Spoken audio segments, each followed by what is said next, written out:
Panira naman ng bagong taon ang tambak na basurang naipon kasunod ng selebrasyon at makapal na usok galing sa mga pailaw at paputok.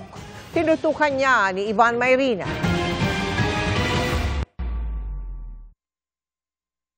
Halos hindi maaninag ang skyline ng Metro Manila sa unang bukang liwayway ng 2024. Tila higanting kumot ng usok ang nakataklob sa Kamaynilaan at mga karatig na lalawigan dahil sa dami ng mga nagsindi ng paputok at pailaw. Halos mag-zero visibility na kapaligiran kahit pumutok ng araw. Ganyan din sa NLEX sa ibang bahagi ng Maynila at Quezon City.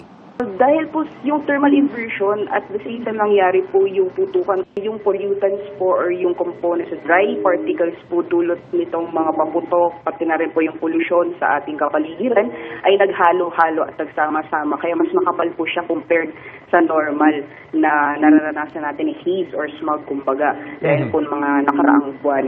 Kaya naman si Nanay Gloria halos tanghali na nang lumabas at nakamask pa na magpaaraw kanina. Mas mabuti na rin daw ang nag-iingat, lalo't ayon sa Department of Health. May dalang panganib sa kalusugan ang smog na yan. Lagi ako may dala ng ganito. 87 na tayo. Lahat ng gunpowder na sumabog sa ere o umiikot yan as particulate matter or dust at nai-inhale yan ng mga tao at masama sa ating bagayan. Sangkatutak din ang tumambad na basura kasunod ng salubong 2024, tulad sa Road 10 sa Tondo, Maynila at sa ilang kalsada sa Caloocan. Nagkalat din ang mga iniwang bakas ng pagpapaputok sa C4 sa Malabon. Marami ring basura ay mula sa mga kabi-kabilang handaan. Kaya ang karaniwang 2 ikot ng mga truck ng basura sa Maynila sa isang araw, baka raw 3 o higit pa ngayong January 1. Sobrang dami ngayon, dumoble kaysa ng mga nakarang araw.